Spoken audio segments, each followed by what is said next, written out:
Hi, hello sa lahat. So you're viewing the lecture video on the course Life and Works of Rizal in the topic Making Sense of the Noli Me Tangere. So our objectives for this discussion is first to understand the essence of the Noli Me Tangere as an instrument of social portraiture. So we aim to determine what is the purpose, what is the essence, why was the Noli Me Tangere written in the first place. Next objective is for us to be able to interpret how Rizal portrayed the late 19th century Philippine society through the novel. Okay, so as what is mentioned in the first objective, so the Noli Me Tangere is a social portraiture. So meaning the author is trying to portray how society looks like through the novel. Okay, so towards this discussion, so we will get to understand how Rizal did this. And lastly, to realize the conflicting ideologies Rizal manifested in the novel. Okay, so we're going to see how Rizal had this conflicting ideologies, or he has these conflicting ideas, okay, with regards to how to address the society or how to address the problems that he portrayed in the society. Okay, so let's proceed to the first. So, what is the purpose of the novel? All right. So, the novel was written by Rizal in order to expose the conditions in the Philippines. So, he wanted to reveal what was happening in the Philippines at the time. Okay. So, as part of their group's intention of enacting changes in the society. So, he wanted first to let the people, primarily the Spaniards, the Spanish officials, they wanted to let them know what was happening in the Philippines. Okay? In order for them to be able to enact changes. Kasi, di ba, you cannot make change if you do not know in the first place what is the present status. Okay? And basing on that present status, and more importantly, the present problems, di ba, you can make appropriate changes. So that's what Rizal wanted to achieve, okay, by revealing the conditions in Philippine society. Okay, so where did we arrive at this purpose? So babasahin natin yung dedication ni Rizal. All right? So, what did he say in his dedication? So let's read.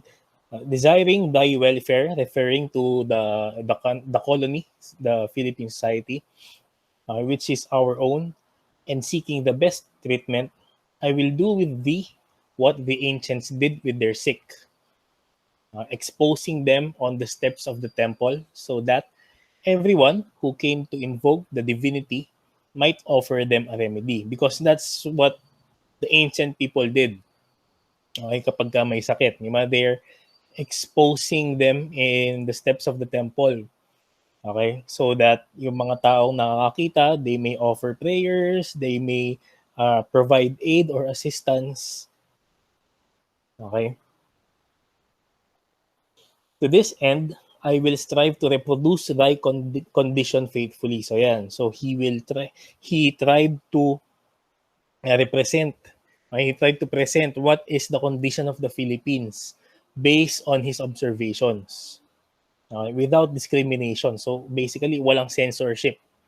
Okay, that's why fast forward tayo ng konti, that's why a lot of people, mainly the friars, were offended with the novel because yun nga, walang discrimination, so walang censorship.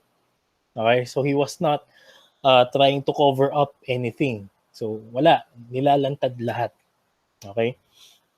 I will raise a part of the veil that covers the evil, sacrificing to truth everything even vanity itself, since as thy son, I am conscious that I also suffer from thy defects and weaknesses. Okay, so even Rizal was affected by the problems of the society in the Philippines at that time.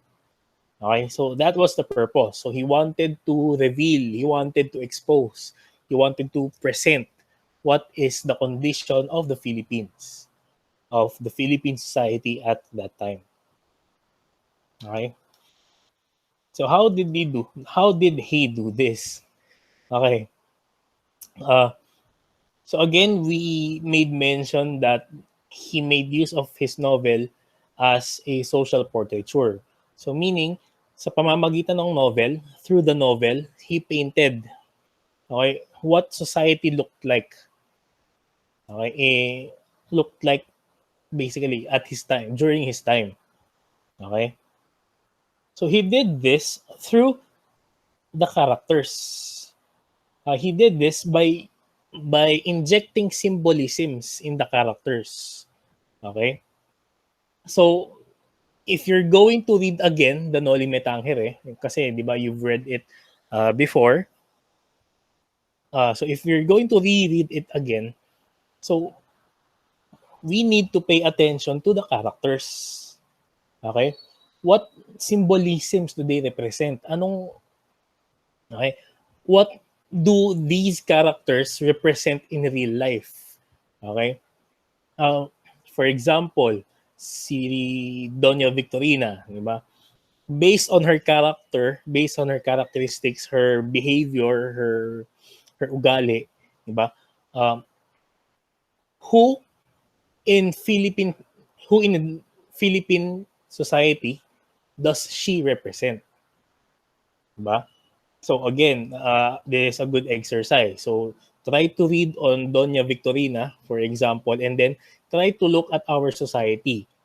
Who are the different members of the society who that resembles Doña Victorina? Okay? Diba? Sino yung mga kaugali niya, in short? Alright? Okay? Sina Padre Damaso. Okay? Who who does Padre Damaso resemble in the real Philippine society? Okay? Who does uh, Maria Clara, sorry, who does Maria Clara represent? Okay? Uh, from the real Philippine society. Okay? Et cetera, et cetera. So that's how he did his social portraiture. So that's how he painted Philippine society through the characterizations of the characters, di ba? Through the characteristics, through the different behaviors of the characters in the novel. Okay, so we're not going to enumerate them one by one. Okay, but just try to look at them. Mainly, for example, the friars. Okay, sina Padre Damaso, Padre Sibila, etc. Yung mga friars. Yung mga donya who were made mention, si Doña Victorina, ayan. Okay. One of the most famous characters, sina Sisa, Crispin, and Basilio. Okay. Who do they represent in the real Philippine society? Okay. Pilosopong Tasio. So, ayan. Si Kapitan Tiago. Ayan. So who do they resemble in Philippine society? Okay. Who do they personify in Philippine society? Okay. So that's how he portrayed, or that's how he wanted to show Philippine society, okay, through the use of the characters. All right. So now we go to Rizal's conflicting ideologies. Okay. So he portrayed, again, pinakita niya how does Philippine society look like? And it looked very depressing kasi ang daming there are lots of problems that are existing in Philippine society. There are lots of social problems. Okay? His ideologies refer to what are the possible solutions. Okay? How does Rizal view uh, society attaining emancipation or freedom from those problems that he mentioned through the characters? Okay? So we have two ideologies that he represented as personified by the main characters, Ibarra and Elias. Okay? So through the character of Ibarra, so he tried to push for the idea of struggling for a peaceful reform. Meaning, they are going to struggle for changes, diba, in a peaceful manner, asking from the officials, diba, you're going to have dialogues with the officials, kakausapin niyo yung mga nasa government. Okay, so that's sort of example, establishing schools, ayan, so that the people will be educated, will be enlightened. So yun. So those are some of the peaceful means of how we can attain social change. Okay? Sabi naman ni Elias, so the people are already suffering. If we push for your ideas, mamamatay na yung mga tao, they cannot wait anymore. Okay? Because no matter how beautiful the idea of Ibarra is, diba, it's going to take some time. Diba? For example, if you're going to educate children, diba, how long will it be until they become grown-ups, mature people, and become active members in the society? Diba? Ang tagal. Baka patay na yung mga tao nun, diba?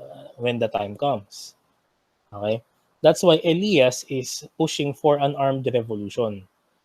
Okay? So we need to remove these cancerous individuals. Kailangan tanggalin na natin sila sa lipunan. Okay? Because they're only bringing harm to the people. Okay? So that's what Elias was, or that's the idea that Rizal imbibed in the character of Elias. Okay? This was during the around first half of the story, or around halfway through the story. Okay? Kaya lang, towards the end, we're going to see, or Rizal wrote, or Rizal switched the ideas that are represented by the two characters. Okay? Towards the end, when Ibarra and Elias were escaping through the lake, yung tumatakas na siya, okay? The dialogue between them revealed na nag-iba, that their ideologies changed. Okay? Ibarra was now pushing for an armed revolution. Elias naman was pushing now for a peaceful reform. Si Elias ang nagsasabi na, no, the people are not yet ready for a drastic change in the society. They are not ready for independence yet. Okay? So, Ibarra naman yung magpupush na, no, to hell with these officials, with these friars, di ba? Okay? So they switched ideologies. Okay? That's why we said that these are Rizal's conflicting ideologies, because if you're going to look at it, parang, di ba, parang he himself is not sure what should be the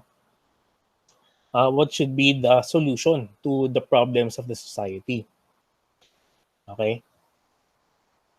And basically, it's not yet here where we're going to see the solution, because, well, it's not yet, well, as we all know, it's not the end of Rizal's story, basically, of Rizal's depiction of the society. Okay? Kaya lang, towards the end of the Noli, so what did we see, or what unfolded in the events? Diba? So pinatakas ni Elias si Ibarra. So Elias allowed Ibarra to escape. And then the Guardia Civil were, when they shot through the water, so the blood was spilled. So basically, ang napatay nila is Elias.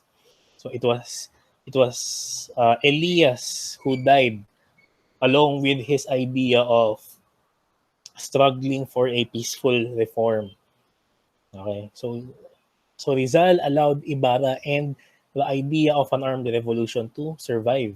Okay, so can we say that Rizal wanted an armed revolution for the Philippine society? Okay, so again, sabi natin kanina, this is not the end of the story. As you all know, Rizal continued it into a second novel. All right.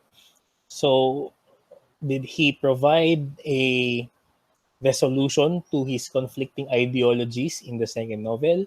So, titingnan natin yan. Okay? That's for another topic. Okay? But for now, again, we see here that Rizal had conflicting ideologies. He injected two conflicting ideologies into two characters. Okay? And it is basically revealed in their dialogue. That's why one of the most important parts of the novel are the dialogue between Ibarra and Elias. It's one of the most intellectual parts of the novel. Okay? That's why if there are two things that we need to look at in the novel, first, we need to look at the characterizations. Okay, how did Rizal uh, describe, or how did Rizal give descriptions to the characters, sa mga ugali ng mga characters? Second thing that we need to look at is this one, the dialogue between Ibarra and Elias. Again, which contains Rizal's ideologies regarding the society. Okay, so to summarize, Rizal's purpose in writing the novel was to expose the conditions in the Philippines. So he wanted to reveal, he wanted the people to see what was happening in the Philippines. The people, mainly the people in Spain, the officials, Spanish royalty. Okay, why? Because they are the ones who can make changes in society, in Philippine society.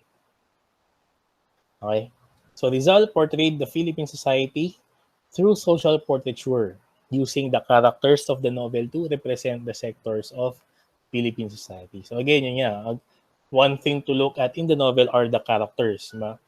Who does this character represent in real life? Who does Maria Clara represent in real life? Who do the friars represent in real life? Okay? Who does Doña Victorina represent in real life? Who does Don Tiburcio represent in real life? Okay? Who does Sisa represent in real life? Ganyan. Okay.